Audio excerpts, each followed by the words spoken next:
Welcome to Trial by Wine. We take a closer look at crimes that highlight how fascinating humans can be. Schmitty, Swanny and Clarkey visit crimes and run them through their jury of three, debating both sides of the case to agree an appropriate, if totally fictitious, sentence. Please be advised, Trial by Wine may include explicit or disturbing content and will include drunken rambling. Listener discretion is advised. All right, how are we? I'm pretty Super good. duper. Yes. Same. Excellent. Very positive response. It was very upbeat, wasn't it? Mm. Unusually so. Oh, what news do you have? I'm just back from a weekend in Sydney, which was pretty wonderful. Yeah. And I went and saw Oasis, which I very much enjoyed. Was good. It was so good. Like, I mean, it's interesting. From the 90s, I liked them, but I really didn't like them as people at that time. Arseholes. So, Yeah. So it really was something that I didn't really entertain. And I also wonder sometimes, I never used to go to concerts. I never had the money or the inclination to do that back in those days. It's so weird. Now whole families go to everything. It's a real thing now, this touring and, you know, all the money that people spend on, I don't know, going to Taylor Swift with their whole Don't family. even start the Swiftie business. But Yeah, well, that kind of thing. And I'd started to see some live music a bit more before Didn't you COVID, have, but during like, COVID. after COVID, you had like the endless month of events because you'd booked them Yes. all. Yeah. I booked them all, that's right. So I still try and go and see as much as I can. Anyway, with Oasis, I've always had one particular CD that they did that I liked, and I probably know all the words to it, but that was kind of what I was limited to. Wonderwall. Well, it is on that CD, but no. And then my kids started getting into it. So I'd had it in the car and stuff. And so when they announced that they were touring, and that was before they were going to Australia and we were going to be in the UK, I tried to find tickets to take one of my boys who's a bit of an Anglophile and massively into Oasis. And that didn't work out, but I got tickets for Sydney. And then the poor darling, he couldn't go because he's had exams yesterday, today and tomorrow. So I took my husband and a girlfriend from school, and Nice. it was so crazy. It was amazing people watching. I've never seen more casually dressed men in bucket hats and Adidas triple stripe stuff. It was like a Taylor Swift, but for men, really. And they were so, and, you know, a lot of people had read, mentioned before they thought it'd be violent or whatever. It was so not. These people, it was like Taylor Swift, but they were men. They were so happy that they were getting a chance. Why would it be violent? I mean, they're 50-year-old people going to this. Oh, there's, that whole geezer thing, football hooligans, that kind of era. But yes, but now we're talking about our age group. Oh, yeah. Yeah. They were like literally generations together. You could see Dads. grandfather, dad and young, grandson, stuff like that. I thought they were brilliant. I really did. And the only thing that was missing for me was I was a massive fan of the Verve back in the day and Richard Ashcroft, and he had supported them in the tour today. And I believe, whilst they didn't come to Australia, they're off to South America next, and I think he joins them there again. And that to me would have just been the ultimate. And a girlfriend of mine who I'd worked with in London, who now lives in Australia, she'd been to see them at Wembley and she was there the other night. And she said it was different. But anyway, it was all great. Excellent. Yes. What about you guys? What's news? Nothing like that for us. Stu's had his shoulder op, so he's a week into that now. I can't see. We can't see going him, very so well. can't tell No, if we've it's got that better or horrible different. sunset thing going on. You are in witness protection. Oh, yes, or that's something. yes, I can better. see a crossbody kind of situation. I see. Yes. Yes. Yes. I think it looks like you've got like a tennis headband on from here. What is that? It's a beanie. Oh, I can't see the top It of does it. look like a tennis. It looks like you've got like It a does, Bjorn Borg. yeah. It looks like Bjorn Borg. You're about to go and play sport. Venus Gerolitis. Given he has no Steroids. hair, it's quite funny because it does look like you've actually got hair. It looks like you've got a headband and then hair behind it. Okay. Yeah. Which is very like It's very dark a across joke here. Like with cap that I bought my nephew who's balding. It's exactly that. It looks like the headband. visor with the hair coming out the top. It's like got some kind of fluffy stuff. I got it on Temu. I think it's funny. Anyway. So I suppose we should introduce ourselves. I'm Schmitty. I'm Swanny. And I'm Clarkey. And together we are Trial by Wine. And what are we drinking? I'm having my first Coke Zero of the day. And I'm halfway through it. I'm I galloping hope you've through. got a couple. Yeah. Boys? We had a bottle of wine last night, so we've opted not to wine tonight. So we're having the old Swanny special. Oh! San Benedetto. Yeah. Nice. Fancy. Product of San Italy. Benedetto. Acqua Minerale. Do you get that from Naturale. Coles, Woolies or Aldi? Aldi, That if was you Aldi. don't mind. Yeah, I've got a bottle of that somewhere. I was going to say, I don't think we have that where I go. But yours is a bit different. Mine's That's my the green Aldi one. Same. I know, yeah. It's the same, decent sized bottle. I like that too. It lasts a bit longer. 1.5 litres. And if you have 2 of those, you set up for the day. Yes, I agree. Very good. Good hydration. Nice. What about you, Schmitty? What about you? Well, I'm holding up the bargain for all of us today with good. a low sugar ginger beer by James Squires. And I don't mind it at all. Oh, look Neck at you, that. sophisticated on a glass. I put it in a glass with a ice. bunch of ice. Lots of ice, Yep. yeah. It is one standard drink. It's very peppery. It's very gingery. It's nice. It's refreshing. Yeah. It's different, unusual. I like it. I like it. I like Yes. it. Yes, I like it a lot. So that's me. Does anyone have a story? I do. Oh, good. I do. And you can thank my recent trip to the Gong for this story. Not that it has anything to do with the Gong, Thank but you. that's where I saw it. Oh, Because okay. the time difference, I was up quite late, sitting there on my phone, no doubt, laying on my mum's sofa, and a murder documentary came on. The slight problem is that I put the name of the victim in my phone, in my list of things to follow up later, but I didn't put the name of the documentary. And I tried to Google it, and I'm a little bit confused as to what it actually was. So I still don't even know what channel I was on. So I've gone with one. I haven't actually rewatched it because I haven't been able to, but And you can't remember your source? I was going to say, in terms of my sources, I think it's from, and I said, I think. And then I'm still thinking this is a stupid name, so I'm still not convinced. When missing turns to murder. Oh, I feel like I've seen something like that. It's probably recently. a series, Not I'd actually imagine. watched it, but yeah. I think that was the one I watched, because there's definitely another one that I didn't watch. Yeah, and it's on Netflix, was it? The other one's on Netflix, yeah. This one would have been on like free to air, I think, I'm Okay. assuming, because I didn't go looking for it. It just came up after. There's something that happens like on a Sunday night if I'm up late, that's something like that. So I think that's what it was. I believe that was what I watched. I haven't referenced it again. I haven't watched it again, but that was what gave me the idea for the story. Okay. And I've subsequently used Wikipedia, the Daily Mail, the Guardian, and there's a whole host of very similar articles on every single platform you can possibly imagine out of the UK. And there is also one other documentary, but I don't want to tell you what it's called because it'll give the whole thing away. No worries. But I will mention that at the end. You may have been watching it, by the way, on 7+. That's perhaps correct. It's on. Okay. When Missing Turns to Murder is also on 7+. Yeah. So I think you're well sourced. Good job. Okay. So as I said, I was watching this and I found the story quite interesting. And the thing that kind of perplexed me a bit was this story happened whilst I lived in London. And this is a story that occurs just outside London. And I thought, zero recollection of this, isn't it? And then I was like, oh, maybe it was because I had a young baby or you might have babies been busy. Yeah. I might have been busy. Who knows? But I have subsequently heard someone might else not say, have been doing a podcast at the time and paid attention to crimes. might have had some other stuff going on. That they were not particularly aware of it as well. And actually, while I was listening to it, I don't know if you call it a podcast if you watch it. Is that called a podcast? Yes, a vlog? Vlog, something. So I watched the thing this morning. It was an episode of The Crime Analyst, and she was saying that she had obviously lived there, and she said it was very strange at the time. There was really not a lot of press given the type of crime that this is. She said the media were not really interested in it so much when it happened, so much as when it went to trial. court. Was there something bigger happening? Like from a context perspective, was there a bigger story breaking for the media? That's not what she was saying. No, I think when I get into the story, it'll become clearer. I don't know. I still can't imagine why. I would have thought it would be pretty interesting, but I've never heard of it. Anyway, let's see if you guys have. So, to set the scene, we're in the UK and we are just outside London in a very affluent area, or did we say Kimmy? Effluent. Effluent, yeah. Effluent, very affluent area near where the royals sort of live. So it's a town, would you call it a town called Ascot, which you have probably heard of.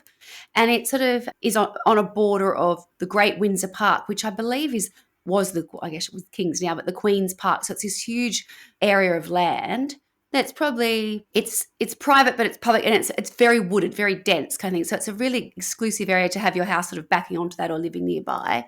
And the people that I'm about to introduce to you, that's where they lived. So in Ascot, so it'd be west of London, West London. Yeah. And not far from, the likes of Windsor Windsor Castle, Eton, all those kind of fancy places.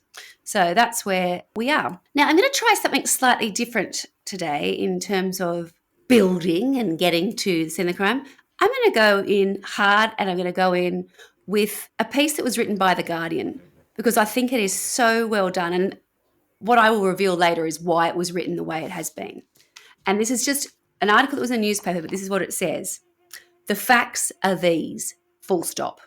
At 4 p.m. on Sunday, Halloween 2010, Robert Brown arrived at the Ascot house of his estranged wife, Joanna Simpson, a house that was the subject of a bitter legal battle due for its final hearing in a week's time. Brown was returning their 2 children, 9 and 10, after a half-term visit. They ran inside to the family room, leaving their parents in the hallway, where Brown took a hammer he'd packed in the children's bag and bludgeoned Simpson repeatedly. That's his estranged wife. Their daughter said she heard bang, bang, bang as the blows fell. There were injuries on Simpson's hands and her arms where she defended herself, fractures and double fractures on her eyes and cheeks, her nose and skull. Brown then lifted her body into the back of his Volvo, covered her in a plastic sheeting, and returned to the house to disconnect the phone, remove the CCTV system, then collect the children. As they drove away, their son asked if Brown was, quotes, taking mummy to hospital. Instead, Brown dropped the children back at his home with his current partner, grabbed some items from the garage, duct tape, forensic overalls, plastic overshoes, and drove onwards to Windsor Great Park. Here, he had already dug a deep grave to the precise dimensions of a large garden box. That box lay beneath the earth, lined with plastic sheeting to prevent seepage. Brown bent Simpson's wrapped body into that box, fastened it, and covered it with soil. I know you said you were going to do something different, but that shocked me. She doesn't didn't normally know start what to with say. the smash, It was like, does she? Yeah. bang, in your face. Literally. I know. So the poor victims. I know. I am surprised that it's clearly premeditated and he's thought about all that, but he goes home to get the duct tape and the overalls. You would have thought they'd be in the car. Oh, because he had to drop the kids off. That's a bit odd. All right. Anyway. So, not in his right mind. Let's pause here. I'm okay. And now I'm going to take you back. Hang on. What was the start of that article? Here are the facts. Are the facts are these, full stop. Right. Okay, so let's go back and see whether the facts are So these. the reason I'm going to sort of take us backwards and forwards in this case is because the story, whilst it's interesting, it's actually what plays out that I find and what, turns out to be the real story here, I think. Schmitty, just to your point, it's weird that he took the children there and then took them home. took them home again after killing their mother. Why not leave them at home with his new partner? Unless they were the ruse to get her to open the door or something. But even then, it does seem weird. But then they're witnesses to the whole thing. He can take mummy to hospital. Oh, God. I know. What? And one of them hears bang, bang, bang. Horrendous, right? Yeah. Okay. God, so let me take you back to the beginning. Now, the woman that I was referring to is a woman called Joanna Simpson. And Joanna Simpson was born in 1964 and she was 46 at the time of her murder. She was born to Diana Parks and Chris Simpson in York in Yorkshire, and she attended York College for Girls before her family moved to Laxey on the Isle of Man. And the reason they moved was because her father had come into a substantial amount of money, and Joanna was essentially a sort of a millionairess where her dad had a building company that was incredibly well known in the north, and it was bought by a company called Barrett Homes. So I think I'm trying to give an idea of scale. I have no idea of numbers, and I did try and find out just how wealthy they were, but in some ways I think that's kind of a little bit gross to even try and find out. But they were wealthy. But they were very very old school in terms of the parents were very proper. They were well-established people. They were not flash in any way. They were just, I guess they were a bit of old money in a really kind of weird way. Like they were just serious, conservative people. So they had moved to the Isle of Man and she went to school there. She also ended up at a grammar school in Oxford and she did study business at the University of Bath.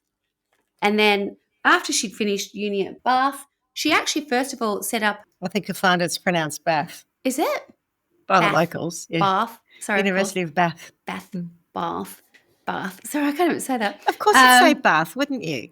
It's only the locals and people who go to Bath University call it Bath. Yeah. Bath. Well, you'd know. You lived in the area. Well, I was a local. We'll have to take your word on that.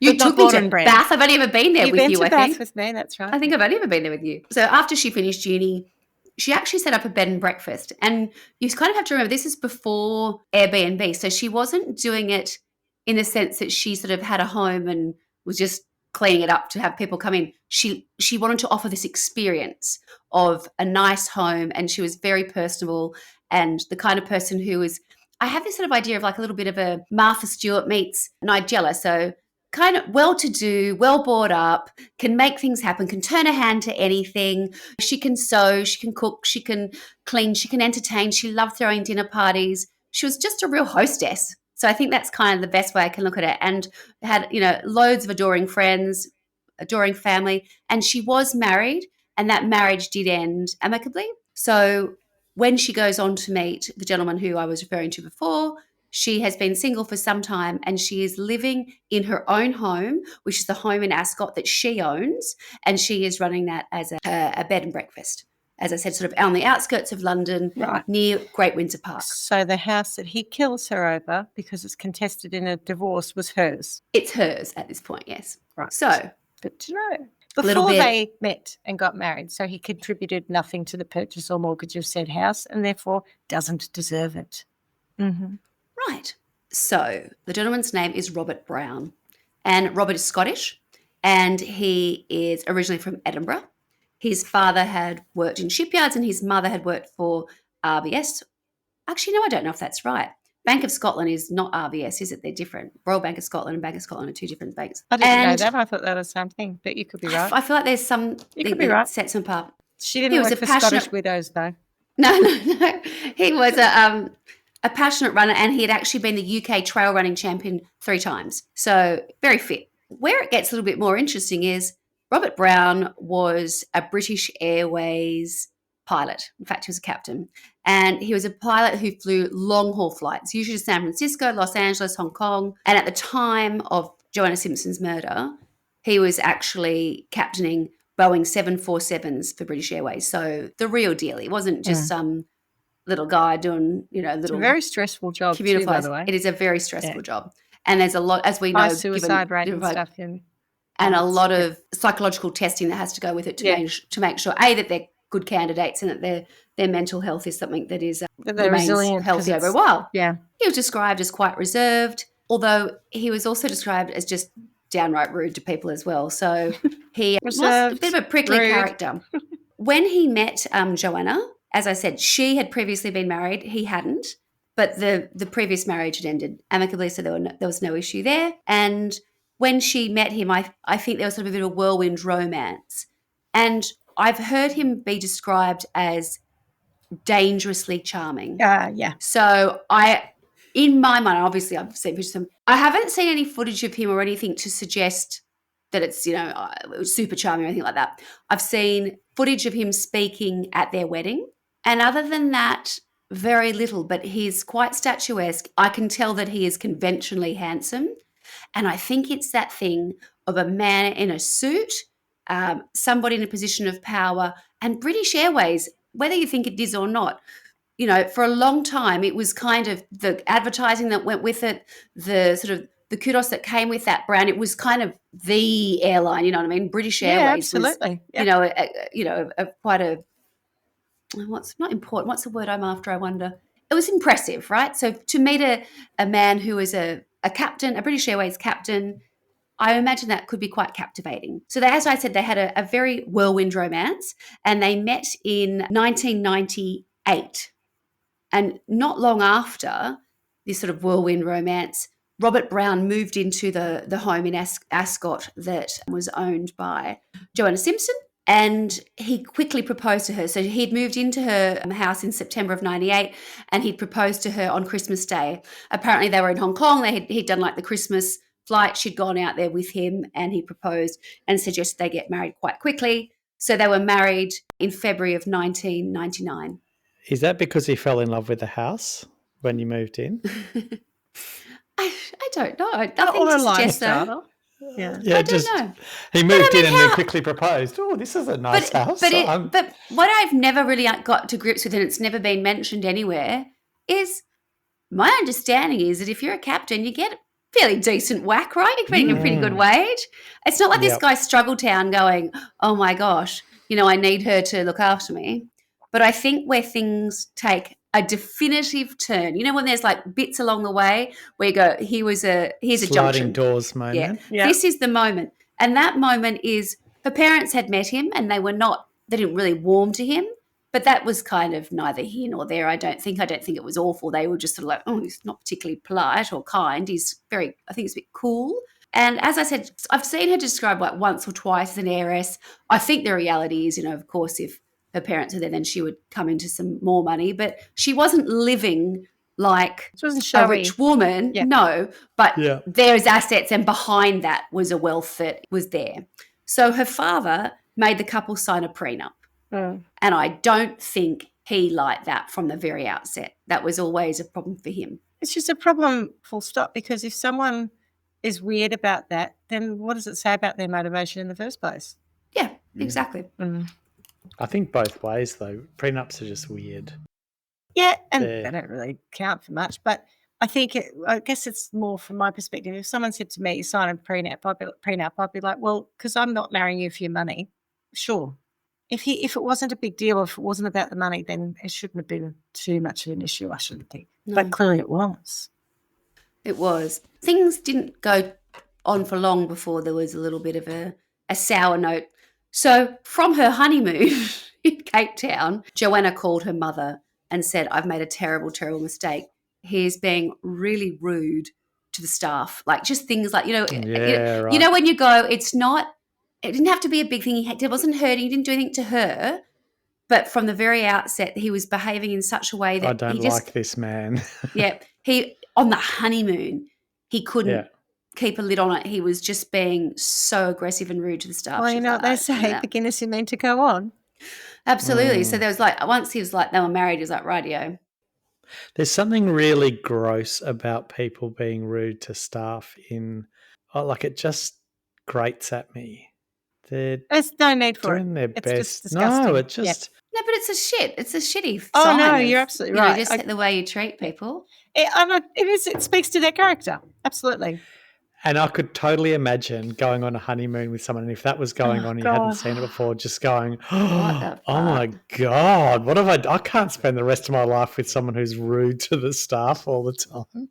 I think I have a tendency to do what my mum does and compensate for it. Overdo stuff. And I can tell my kids look at me sometimes going, just the bare minimum, Mum. We don't need to sort of make it all a show and make everyone feel good all the time. But there was one instance where it had nothing to do with staff, but I had a bit of an altercation with a lady in a cafe in London over some seating, and my kids just were mortified at me. And I still believe I was in the right, but they were so upset with me. And they had that same feeling that I had about my dad doing it kind of thing. And I went, oh my God. Ooh. And I couldn't come back from it. I couldn't justify it. Nothing that I said, they were just like, they had me because they were like, does it really matter?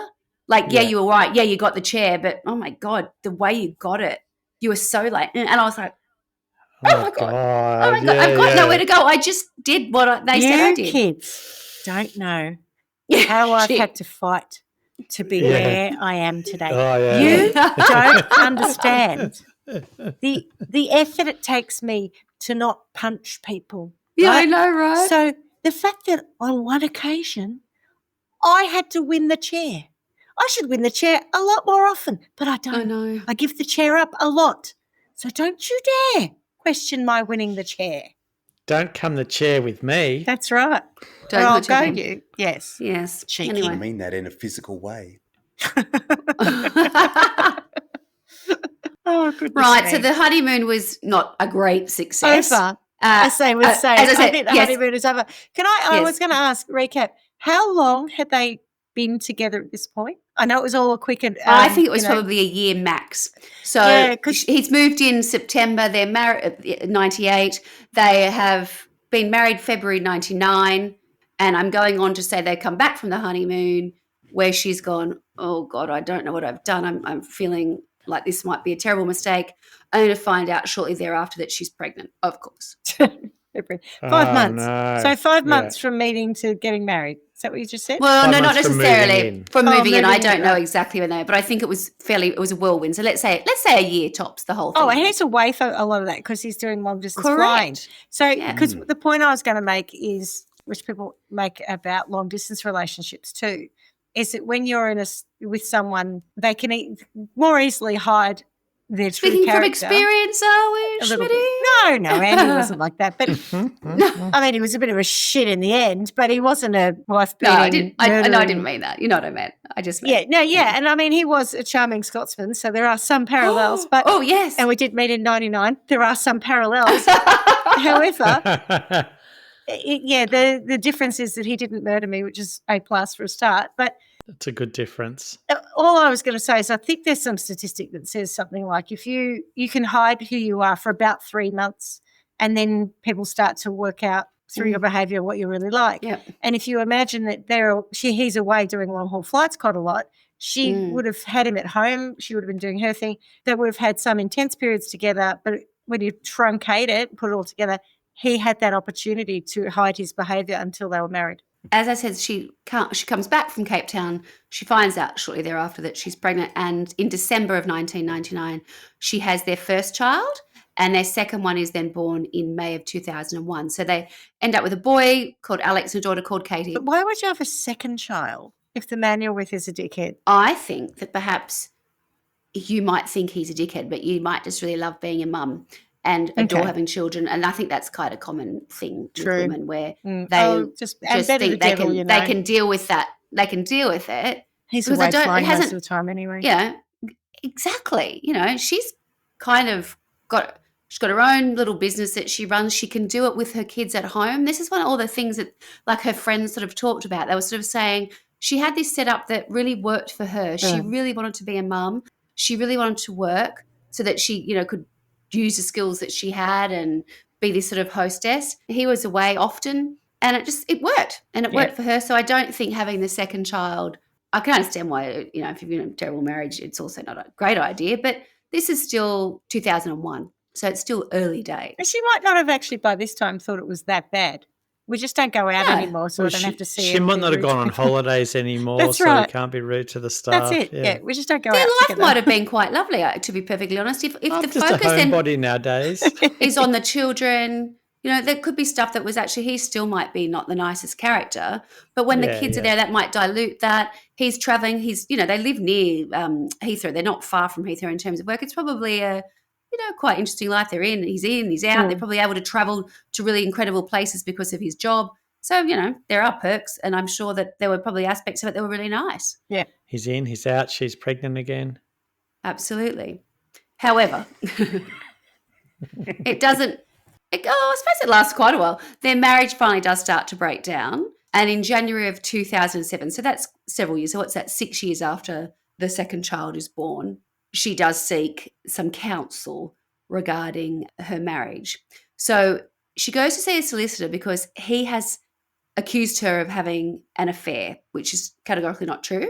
Then she goes to see the solicitor. I don't know if she told him that she'd gone to see the solicitor or not, but a month after that, whilst he's on a long-haul trip to Hong Kong, he contacts her and starts saying that he's having really dark thoughts and that he's thinking about killing her and the kids. He contacted her to say that? Yeah, with an axe. Oh, mate, I would be packing up my children and getting out of Dodge.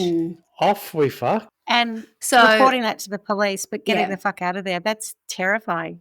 Correct. So by all accounts, over those years, he had become, that sort of the picture of sort of domestic violence, which is isolate and then Control. Yeah, absolutely. Coercive control, all of these things that he said. And then he would pepper in with these sort of really threats and terrifying things. Yeah. And, they had a lot of security. He would use that security to keep an eye on where she was going, what she was doing. But I also think this is quite interesting. And this bothers me ever so slightly, as he also said that he was thinking about committing suicide by crashing a plane. Oh, my God. And did she not call the airline immediately and say, my husband is... I don't know what she did with that information. Have him grounded immediately. Oh, I don't know. I'd be keeping that to myself. No. I know. So I don't know what to do with that little chestnut, but there you go. On one occasion, Joanna arrives home late at approximately 10 o'clock with the couple's children. As Robert Brown puts the kids to bed, his daughter explains innocently that they've spent time with the man that he thought his wife was having an affair with. Yeah. So there's no reason to think that they are. But when what's happened is the little girl has said, oh, we were with X today, you know, amongst other things kind of thing. And that has triggered him. He then confronts her in their kitchen, and he places an arm around her neck while holding a knife to her chest and threatens to kill her. She talks him down and manages to sort of talk him out of attacking her. And she tells him that, you know, she can no longer be with him.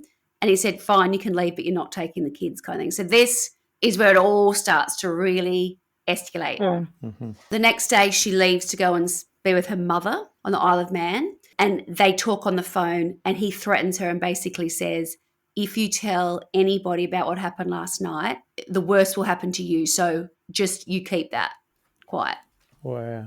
So from that point, the marriage is, they're what's it called, separated. He does leave. She stays in the house with the kids. And then over the next couple of years, as they start to go through the process of going through a divorce and whatever else, there is this sort of continued campaign, for the want of a better word, of little things that he does where he's always outside the house. He's often watching. He doesn't bring the kids back when he's all the stuff that is like classic textbook stuff that they do. Mm. And he does start dating another woman. So he's got another relationship. He's with the cabin crew. It doesn't matter. Another British show coming up. It's about it's not power and control and whatever else. And so much of what I've read is like, quite often this is the most dangerous time. Yeah. Yes. Yeah. Throughout this period, he has, I think, cut the telephone line at one point, disconnected CCTV, all these little things They're he not does. little things. Yes, but of course they are big things, but never all together, never all in one thing. Just that sort of, you know, yes, correct. Just chipping away at her confidence, and this fear is sort of building. And she quite openly says to people, you know, I can't be alone with him. I'm not safe. And so she always makes sure when the kids are being dropped off that someone's there. So it's all sort of building. Now, the next bit, there's actually an interesting thing that happens in the UK whilst they're going through I guess it's the settlement of what's going to happen, who's going to get what money, who's going to get the house, all that jazz, as I sort of said at the beginning. This part of the story, which is not often included, but it is important because it's important for both her side of the story and his. So 11 days before she disappears, on October 20th, 2010, a German heiress called Katrin Radmacher, at the time thought to be worth approximately $100 million, won a landmark battle in a UK court regarding the terms of her divorce. The ruling held the prenup drawn up to protect her $100 million fortune from her French-born husband, I think she was German, was legally binding. So Granatina, who was the husband, had sought to invalidate the agreement on the grounds that he claimed Radmacher, who is his wife, had not revealed her vast wealth before he signed it. While the case established for the first time that prenups are enforceable in the UK, courts still retain the discretionary right to veto them if they found them to be unfair. So it's saying he doesn't need to have anything. It's her money. He signed a prenup. Why does he need to know what she had before that anyway? How much, yeah. Yeah, exactly. The connection for me is that woman was a mum at school in Monaco when my kids were there. And I never heard her speak. And she was very elegant looking. And she had this sort of super yacht that some other mums that I knew who'd lived there for a long time, who had older kids, her kids' age, would sometimes go on it. And I tried to Google and see where she's up to now, and all the images go straight back to that time. There's nothing else I could find. But yeah, she was a school mum. Who knew? There you go. Yes, but I went to a kids' party when I visited you in Monaco, and it was nothing like any kids' party I'd ever been to before. And I ended up having lunch with an ex-Grand Prix driver. So, it wasn't a normal environment. Yeah. No, it really isn't, is it? No, that's very true. Right. So why this is interesting, not just from the perspective of, what people's general views on it. Joanna contacted her stepbrother and also a friend, so two different people, and she was excited that the precedent had now been set, that the case might apply to her divorce proceedings as well. So she was super excited about it. the friends were terrified because they were like, this is going to really piss This will him wind off. him up This even is going to more. really Mhm. not be, he's now He's going to already panic. incredibly dangerous. Yeah. Now he's going to find out that he might not be entitled to any money. This really just could don't not, know why might be a good mean, thing. I don't know why, but hindsight's 2020. But you think if you're that wealthy, have the house, you know? If that's what you're after, just don't kill me. Like, go away. But I don't think it is just that, right? No, it's true. everything. It's, hurt her, make You have her no pay. right to leave me. Yeah. Correct. I own that, you. It often comes back to that. So as I said, that was 11 days before she went missing. So that's the 20th of October. And now I'm back to where we started. So we're now on Halloween, 31st of October, 2010. The reason the kids were with her, you were asking that, why the kids were with him when he went back to the house. They'd been with him for a week for their like little sort of long-term, week-long, school holiday stay. Thing. Yeah. Yep. And he was returning the children as agreed at the end of that stay. As I said before, she was frightened of him, so she would normally have someone with him, but for some reason there was no one available that afternoon, so she was on her own. So when they came back in, the children ran into the house, ran up to their rooms or whatever else, and from the outset, I've read that he beats her like with a hammer that he gets out of out of his daughter's overnight bag, or what you want to call it. So it was witnessed, and it's called an ear witness, not an eyewitness, which I've never heard before because the daughter could hear. Heard it, yeah. Yeah, you're called an ear witness before the rest happened. And so after he has bludgeoned her with the hammer. I'll never forget that. As I said before, he carries her body to the boot. He goes into the master bedroom. He removes a CCTV unit from the house, out of the cupboard. He then goes and gets the kids. Was that ever recovered? I probably was. I think it was probably with, I will get to where it ends up. Because it just feels very specific what happened. So unless he said, this is what I did. Yeah. Then he goes and tells the kids to get in the car kind of thing. And off he drives to the girlfriend's house. And he leaves the kids with the girlfriend. He turns off his mobile phone. Smart.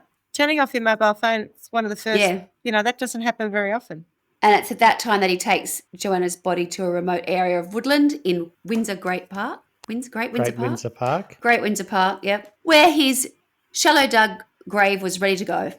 This was all on Halloween. So premeditated. The morning. Foul, isn't it? Having the hole dug like that. Now, this is how the documentary that I watched started. It starts with the phone call.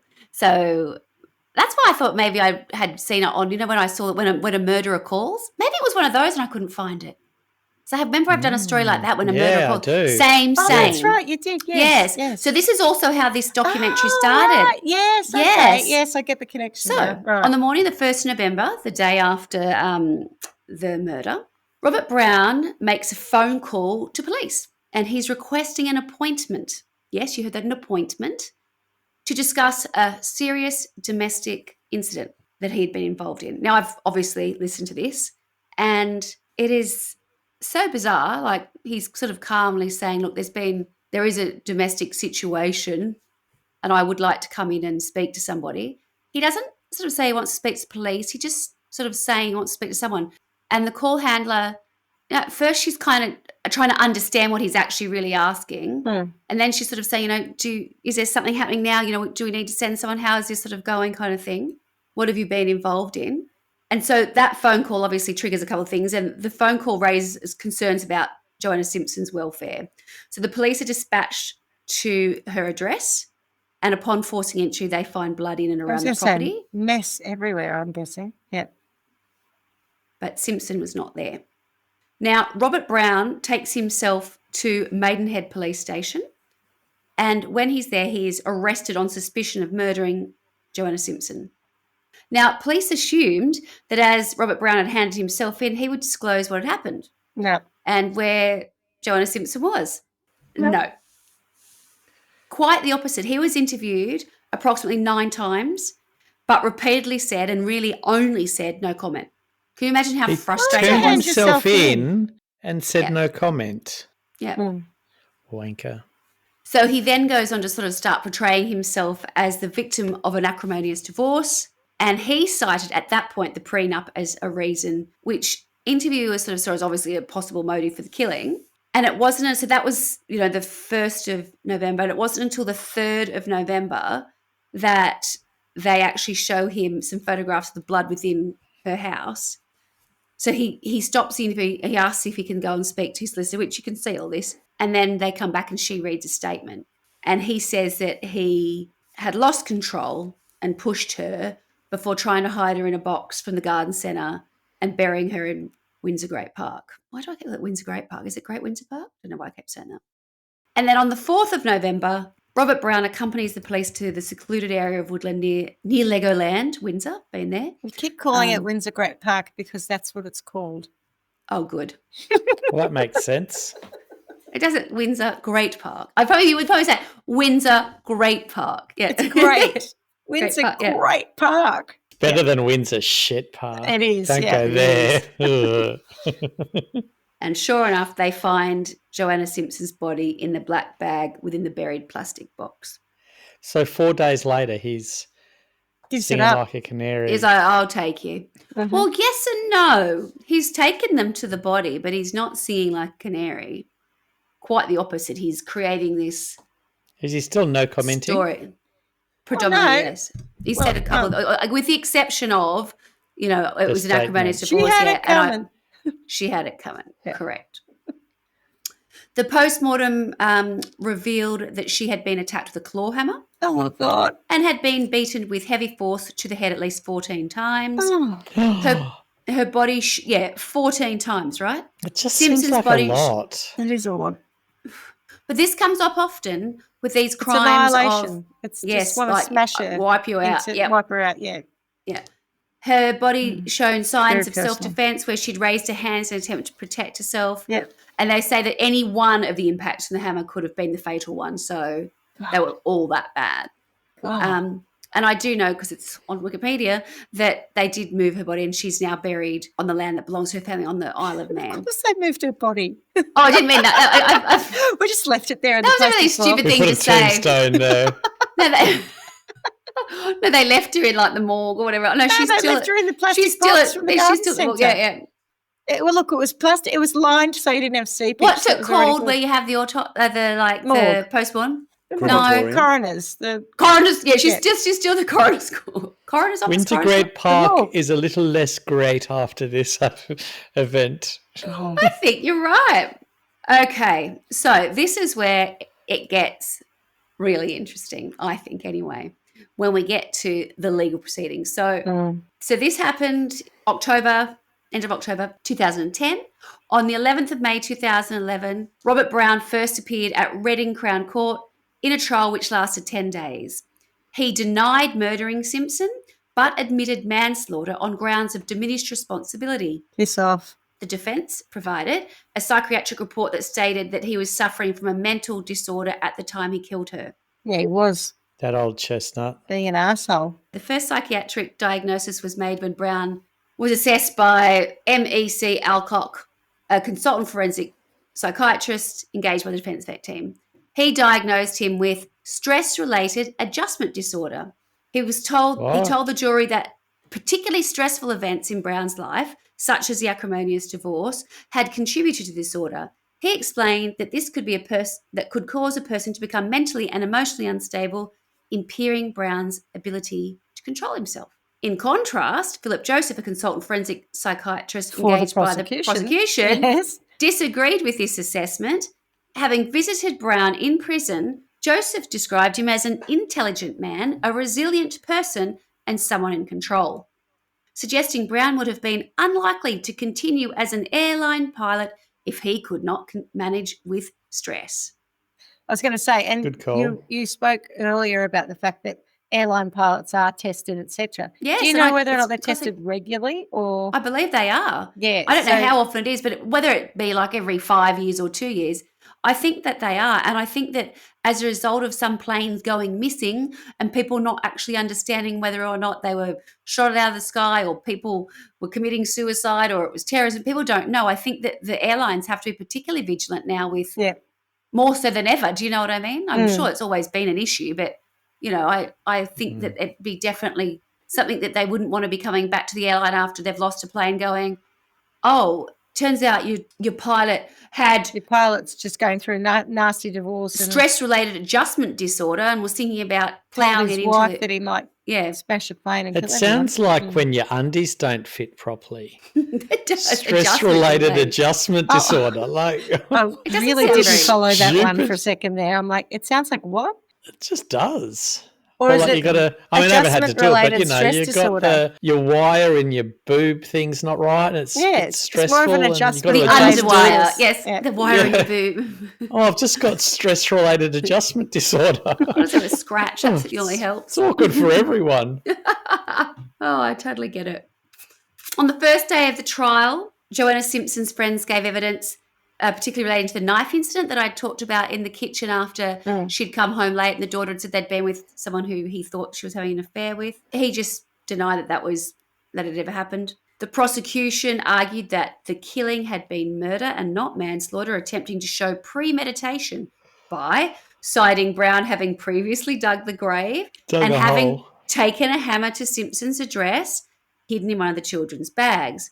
The defense argued that Brown was in fact a victim, picking up on Simpson's character and personality, seeking to show she was rich and controlling regarding the prenuptial agreement, which made his life very difficult. Did it? Why would it? Oh, which then justified the hammer incident? Why would it make your life very? Why would a prenup make your life very difficult unless you really desperately wanted that money so badly? That might make it difficult. Does it make it right? No, might make it difficult for you. Ugh. But even so, how does that even relate to the hammer? Like, what? I know. It was so tough for me that I had to hit her in the head 14 times. I know. Who believes that? Brown himself gave evidence at trial, which apparently is highly unusual, where the defendant has been Generally a sign of provided a defence of diminished responsibility, right? So he's been, that's what he's saying, I can't handle it, and all of a sudden he can. He described Joanna Simpson as a scheming rich brat and stated that he had been driven to kill her by years of recriminations and bitter divorce proceedings, particularly regarding the prenup that he alleged she had been forced to sign. He stated that the agreement was an attempt to deprive him of money which he felt he was owed. Before they even got married, he was owed it. Yeah. That's why It just doesn't make any sense, does it? Like, as a defence even. It's awful. But yeah, I don't think the defence are running a great gambit, but what are they left with? Like, I feel like they're clutching because it's pretty hard to defend someone who's just walked in with the hammer and killed his wife and pre-dug a grave. And then turned himself in. And although we have seen before, you've got to be careful. You can't assume this is a slam dunk for the prosecution. Describing his actions on Halloween, Robert Brown said that he had picked up a hammer from his bike shed and concealed it in his daughter's homework bag, but he provided no explanation why. He stated that their argument was over medication and alleged that during that altercation, he went to his daughter's bag to get the medication and he could not remember what happened next. He could not remember what happened next. Bang, bang, Maxwell's silver hammer came down upon her head.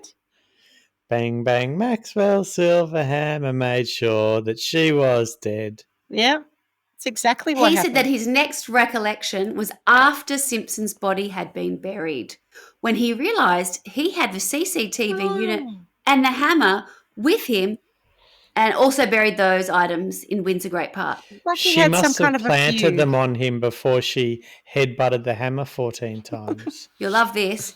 His justification for burying the plastic box in advance of Simpson's killing was to collate court papers and documents about the divorce and bury that sham of a marriage as a time capsule. I'm going to bury this sham of a defence. It's so bad. It is terrible, isn't it? Like there is just nothing at all believable about it. Why would you pick Windsor Great Park? What about your own backyard? I've got visions of the whole jury just going, what? Did you just say that? Pull the other one. Hold your beer. Oh, here we go. You're not going to be happy. That makes sense. That makes perfect sense. The trial concluded on the 24th of May. 10 days. On the charge of murder, the jury returned a verdict of not guilty. No. Brown was found guilty of manslaughter. Brown was sentenced to 26 years imprisonment, of which 2 years was for obstructing a coroner. Simpson's family and friends described the lack of a murder conviction as a miscarriage of justice. Was he obstructing a coroner? Is that because the body was buried somewhere else? Like, I don't actually know the answer to that. Blocking the doorway. That's right, got in the way. You can't see. Nothing to You can't see come here. in. You shall not pass. What is? Yeah, I don't know what that charge is. Okay, Right. 24 years then, though, for the manslaughter. No, That's 26. Oh, no, but you said 2 of them were for the coroner, weren't they? Oh, so yeah, they just didn't have enough evidence for murder, is what I'm But hearing. they've gone hard with... No, I don't even think it's that. I think that I'll come on to this, they think it was him and the way he portrayed himself to the jury. What was it, the charm that you apparently talked about this earlier? whole idea of this, I'm a victim and I'm such a capable and safe pair of hands. I'm this guy, but she was just rich and entitled and a brat and treated me terribly. And they said, like, it's quoted by her best friend, if he could have worn his British Airways uniform, he would have worn his British Airways uniform. Yeah. Even if she was a rich, entitled brat, it doesn't mean you can belt her over the head with a claw hammer 14 That's times. the bit. I just don't get the connection between I them. don't care. He's made himself sound like it was provoked. Yes, totally. Well, So, yeah, I know. No, I just think it doesn't even sound like he was provoked. It just sounds ridiculous. Yeah, but she wasn't very nice to me, so I had to smash her in the head. Like, it's just nonsense. Did actually anything happen that was bad, or is it all just... It's just a wah-wah machine, because from day one you walked in, as you said, moved into her house, went, oh, I want a bit of this. And because someone had said, oh, not sure, this is a bit fast, i.e. the father, it ruined his life. I don't know, Swanny, if it's going to get edited out, but you know how you were talking about the cafe incident where you got the chair? Yeah. And you're trying to justify your actions to your kids. We're editing out that other comment. But if you're trying to justify that to your kids and your kids just going, but that just makes no sense. It just feels like it's exactly the same interaction with the jury, just going, what? Yeah, but why did you do what you did? But also you did what you did. It doesn't make any sense. And I'll go back to, you don't know what I've been through to get to this point. Exactly. And that was his defence. But imagine being her family and friends sat there listening to that verdict. So her best friend is someone who campaigns, and actually I think her and her mother have both been given honours now because they've done so much for this sort of like domestic abuse sort of field. Her name is Hetty Barkworth Nanton. Of course it is. Rah, yeah. And she was probably Joanna Simpson's closest friends. She was one of 20 who'd come forward as witnesses to speak for Simpson and present a picture of escalating abuse culminating in domestic homicide. And she says, no matter how, there were 20 of them, but I'll go on to that. No matter how devastating it was, we thought, thank goodness there's all this evidence. There's no way he'll get away with it, she said. Instead, we know he was found not guilty of murder and pleaded guilty to manslaughter with diminished responsibility.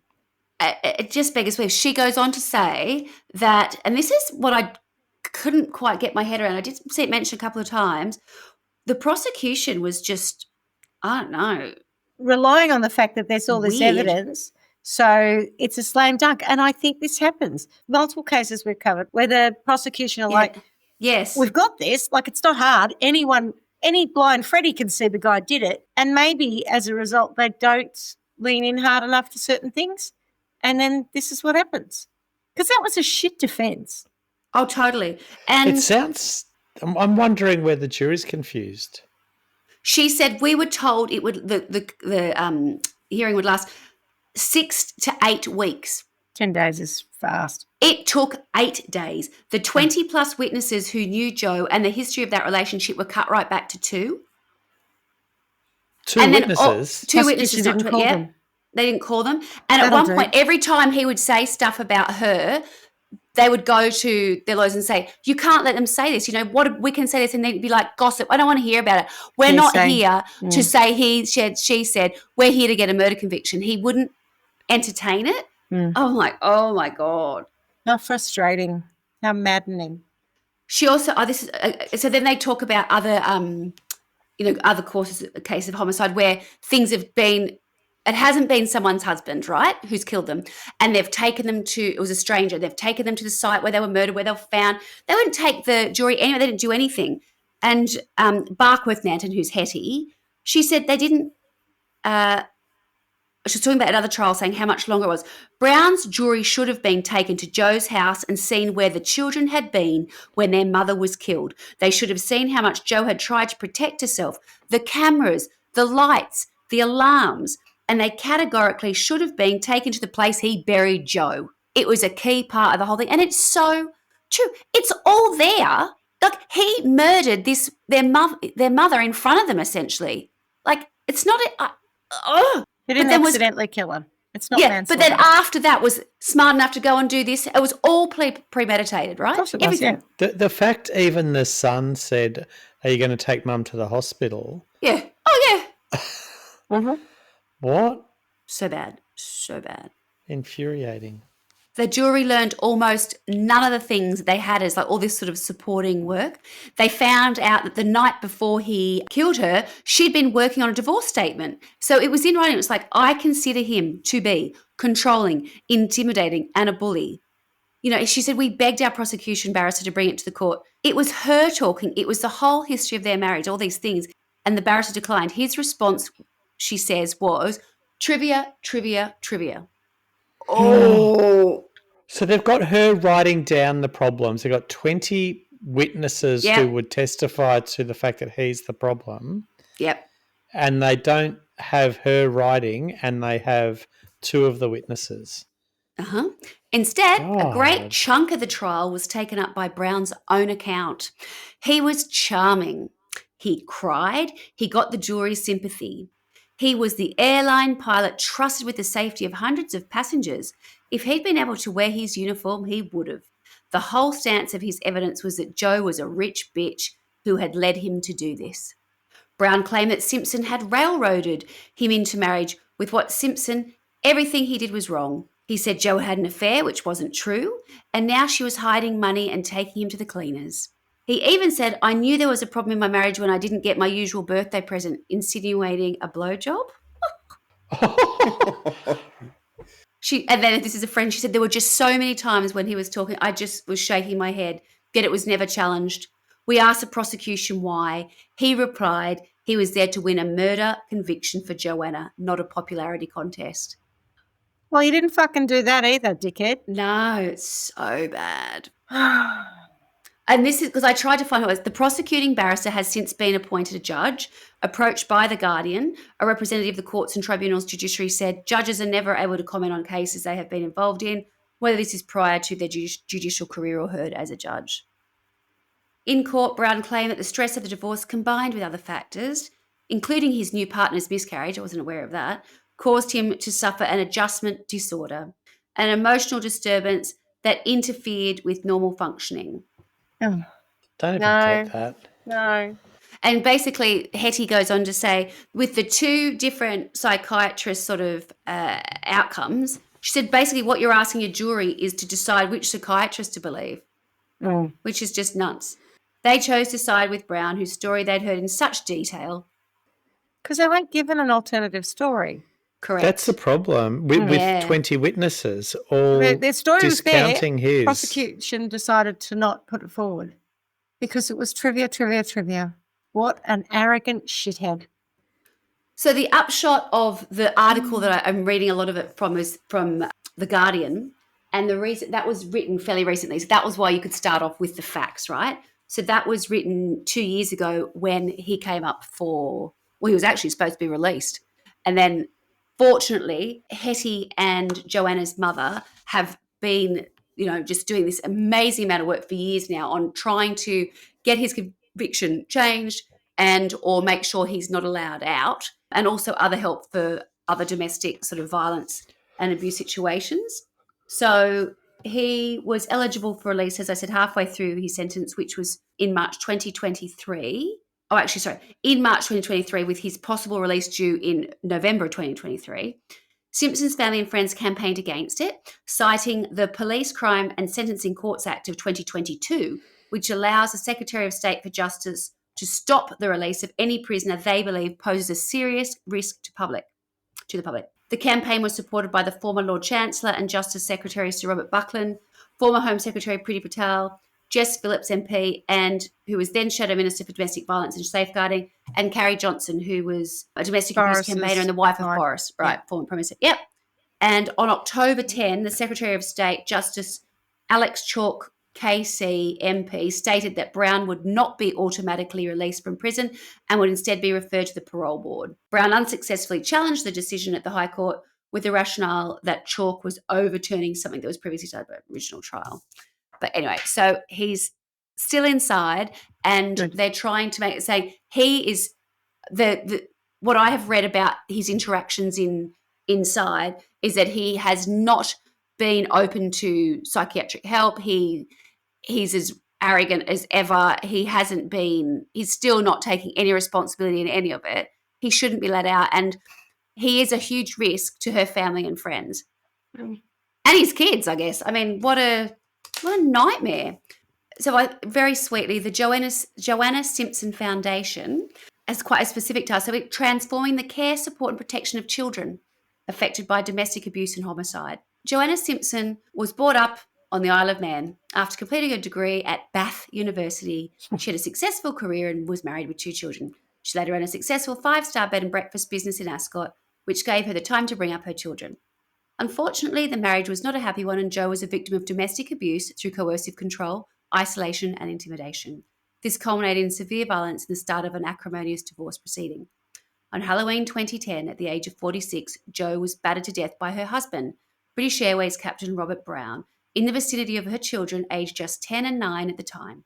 This was just 1 week before the finalisation of their divorce. Jo's body was found 5 days later, buried in a pre-dug grave in Windsor Great Park. Despite evidence of considerable planning, Robert Brown was convicted of manslaughter due to diminished responsibility. He was given a 26-year sentence in May 2011. Jo had strong moral values and believed it important that all children should have a safe, secure and loving environment. The Joanna Simpson Foundation has been set up in her memory, and our work is based on her beliefs, values and the love of her children. Isn't that beautiful? Yeah. And they have balls and triathlons. It's just amazing how they raise money and they do lots of sort of education and helping people. And then, when there are other cases, they support them and their children through their own learning. But they're like her friend. It's like it became her whole life. Do you know what I mean? It's like, I'm not having it. I am not having it. He was a wicked man who treated our friend terribly. Yeah. And she thought something like this might happen. She had raised it. It has been there. She tried to do the right thing. She left, they separated. She looked after the kids. She had people help her so she wasn't alone with him. But what more can he do, and why should you have to do all what those more things can anyway? you do? What more could she have done in that instance? That's then right. goes and murders you, and then you're still not protected in your death. She's still getting, dragged through the mud. Yeah. Just horrendous. Ugh. Yeah, and Anyway. the fact that he's his own or only witness to the trauma he's been through in that relationship, no friends that he's confided in or No, nothing. just make it all up. Awful. So that, friends, is the story of Joanna Simpson and Robert Brown. And I just found it somewhat interesting until you find out that he's all the evidence is there and then he's manslaughter because he's just going to say, oh, well, what can I do? And I read somewhere that this diminished responsibility came about, I can't remember if I read it was the 50s or the 60s, but the idea was if you could say if someone had murdered someone and you said they had diminished responsibility, it means they couldn't get the death penalty. It was when there's still death penalties. So it served a purpose so that people were then not killed if they had murdered someone. But now, that's what they say, it is used time and time again by men who have been in situations where they've killed their wives. She had it coming. She asked had for it. Yeah. I couldn't help myself. I reckon we touched on that with Baldwin Society murder or one of them. That yes. She laughed at me. Yep. Yeah. I can't connect the dots he was asking us to connect in the defence, that she was a rich bitch and so I had to smash her in the head. And I wonder, like you said, her family, how horrendous it must have been for them. I wonder what his family thought, if any of them were there, if any of them. Because God, the shame you must feel. I don't know. I guess you stand up for your own, but I don't know. I wonder what sort of relationship he even had with his parents, to be honest. I don't know. Yeah. I don't know. yeah. You just don't really know anything about him. He just seems like this sort of lone, serious, a little bit reclusive, mean, but probably, quite brilliant at what he does, right?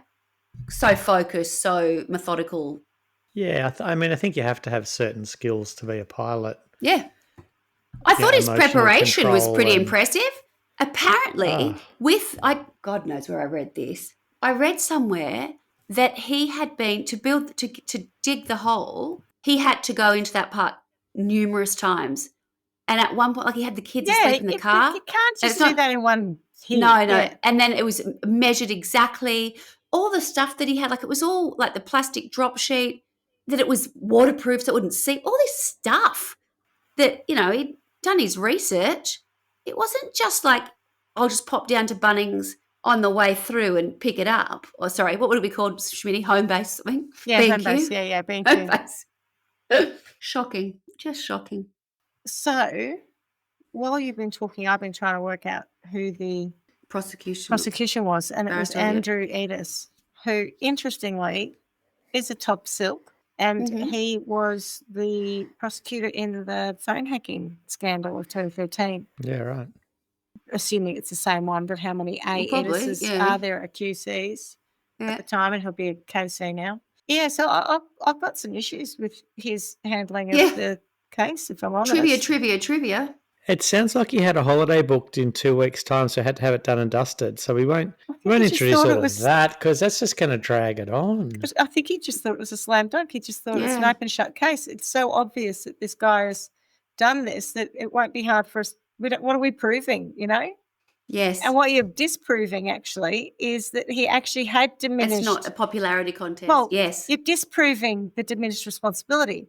There's no evidence that the man had a psychotic fugue.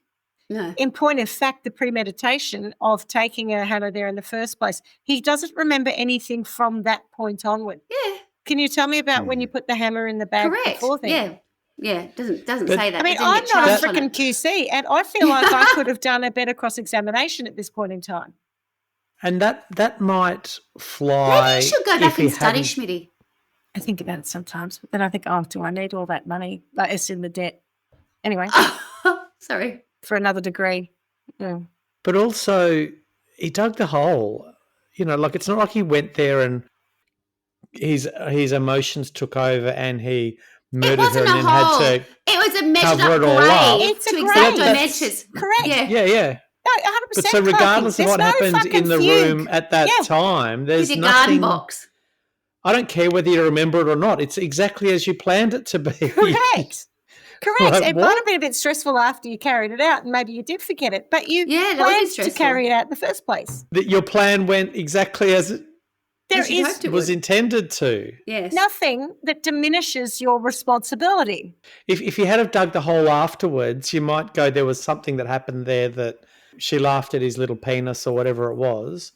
There was a moment where I was angry, and then she did something, and I snapped. There's no snap here. The kids have run upstairs. She probably said, okay, see you later then, and he gets a hammer out and kills her. Even if he did snap, he's dug a hole, he's taken a hammer there with intent, surely, and then she might have said something, he's gone, oh yeah, that's it, bang, 14 times, not one bang. It's anger, he's furious, yeah. I just can't get my head around it because she was a rich bitch. She wasn't even a rich bitch. I mean, she was rich. And then but that's his argument. I mean, I agree. Guess that there's a question about the selection of the jury as well, because if you're selecting a bunch of jurors, and no offence, they're all fall for that middle or lower class, and they take a look at a woman who appears to have more than them, they could have been swayed by this idea that she was a rich bitch who was hoity-toity, but it still doesn't justify taking a hammer to someone. Yeah, right? That's what it's I like. don't care how rattish she was. I thought, ugh. And I don't even believe that she was. But, if she were bratish, I've seen Made in Chelsea. I don't want to punch them people with a hammer. They're all posh and they're all annoying to me. She does not give me that vibe at all. She's much more like home counties kind of. Yeah. She came from the north originally friendly. too. The family were northern to start with, yes? Yeah. And that's important. Down to earth. Yeah. Sensible people. And that's why they weren't flashy. Yeah, that's why I sort of said sensible and serious. They would do the right thing. I'm not sure they were necessarily the most fun Alistair people. MacDonald QC, apparently, according to AI, Robert Brown case where the prosecution led by Alistair MacDonald QC was unsuccessful. Now, I was actually looking, this is AI is telling me that I'm wrong.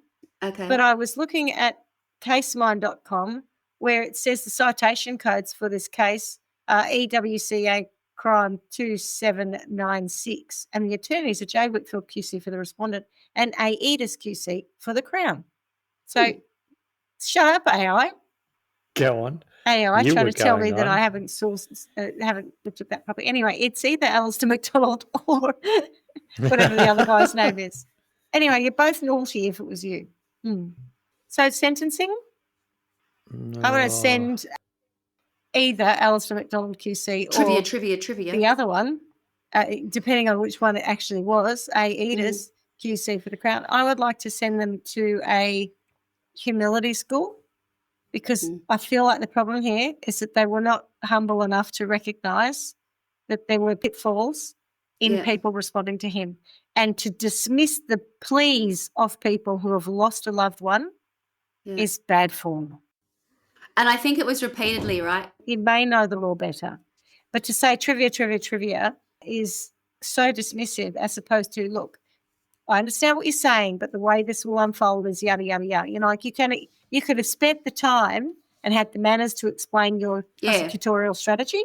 Yeah. Or you could have actually gone, you know what, you make a fine point. And will it kill us to call up a couple more of our witnesses? They would have already been on the list. So we had 20, now I've got 2. Yeah. So they're going back to humility school. It doesn't seem right, does it? It really doesn't. No, they failed her. I'm happy to not sentence, though. Whoever they were, you said who they were and you ended up with Boris's wife, but Secretary of State for Justice who blocked his appeal. Yeah. Good for them. Good for them. Yeah. And they're right. For him as just a first stage punishment, his pants definitely need to be set on fire because he is a massive liar. I just don't believe a word he said. I can't get my head around the whole thing. So for his performance in the stand, he set his pants on fire. And then we've got to get to the punishment for the murder, which I sent him to a pauper's, peasant world, because he clearly is his life has been ruined by a prenup, right? Because he didn't get all his grubby little hands on the money. So let's send him to peasant world where he's got nothing and he's out there with the pigsties and you're not flying and no one cares about you and you're definitely not wearing a nice uniform and a prenup is the least of your concerns. Even, Swanny, you said it earlier, he would have been on big bucks for his job. I assume so, yeah. It's just gross. And it wouldn't even be that he was on big bucks. The perks that would come with that. Yeah. Like all the travel, everywhere they'd go, it would all be included. Everyone that I know, don't know a lot, but we do know some people. They're not British Airways, but we've known people who are like Qantas captains, or there's a couple of people that my husband sort of had grown up with. And as a result, their whole, maybe it's not the same now, but it certainly would have been still back in 2010. Their whole families travel. They're always upgraded. They're always, it's a wonderful thing. You'd be paid for that as well, not just the perks. You know what I mean? I don't understand. There's no suggestion that he was in, I don't know, financial difficulty or he just thought he was entitled to it.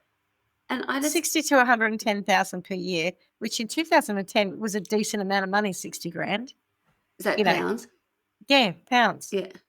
Yeah, that's quite decent. And if he'd been doing it for a long time, and then they say the average additional pay is 20 grand per year, which could include cash bonus, stock, commission, and profit sharing or tips. Yeah. And as you say, get to travel around as well. They pay for the hotels, all the rest of it. Yeah. It's a lifestyle as well as a job. Who tips the pilot? Well, I don't know. First class people, I don't know. People with I money, don't not know. me. So yeah, weird, isn't $5 it? on me. Would you like to round up your airfare to tip the pilot? It's like going to church. They're going to put the basket out. They just pass it around and you put a few coins in it, like the collection. As of you're church. walking to collect your baggage, it pops up with do you want to tip your driver? Absolutely. To be fair, $1, $3, if $5. for keeping me alive, I probably would be more inclined to do it for a pilot, to be honest. And then I'd be like, make sure you share it with your co-pilot. There's the $2. That's right. It's not all yours. According to The Sun, now in 2025, captains at British Airways typically earn between $100,000 and £167,000. That is still a big amount of money. Yeah. Yeah, it is. You know, It like is. that's Yeah. 200 to 300,000 Australian. I mean, it's not enough to make you desperate. How about be nice to your for wife someone because you've else's got a money. beautiful house that you're living in with your children. If you'd just been a nice husband, there would have been no need for her to throw you out or divorce you or anything. Like, just be nice and you would still be living with her and have the money, the access to the money. And be nice to the staff as well. Correct. Because it's all wrapped up together. It is. I mean, it just says he's a shit guy. He just sounds gross. I don't know a lot about him, but the bits I've heard, I don't like I it. don't like it. I don't like it one bit. Oh, No. I don't like anything. Pop him through a plane turbine. Oh. I think he needs to be surrounded by ugly things. Yeah. Because, I mean, everything just seems too good, doesn't it? Up until the point where he was a murderess. I don't know. I feel like he's got a great job. He's married this top chick.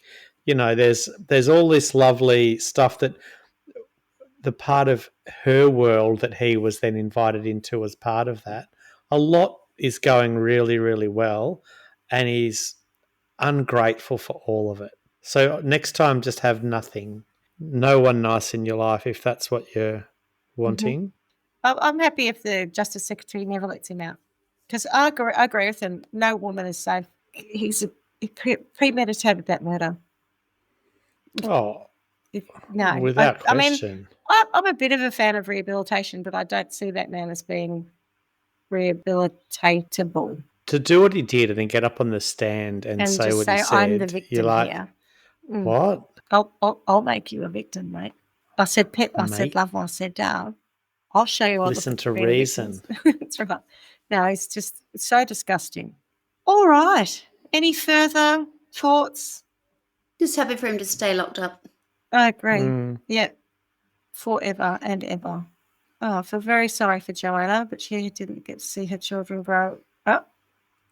And that she was just with such a shit face. A shit face. All right. Well, on that note, then, as we say every week, we miss you already. Ciao, Ciao, ciao. Ciao. Thanks for listening to Trial by Wine. You can contact us at trialbywine@gmail.com. Please rate, review and subscribe to Trial by Wine on Apple Podcasts or wherever you get your podcasts. If you'd like to support us, you can become a patron at www.patreon.com, Trial by Wine, or visit our website www.trialbywine.com to donate to us. Your support will help us cover many more cases and apply wacky sentences. We really appreciate you listening and hope you tell everyone about us. Our cover art is by John Christo and music is by Beauchamp from pixabay.com.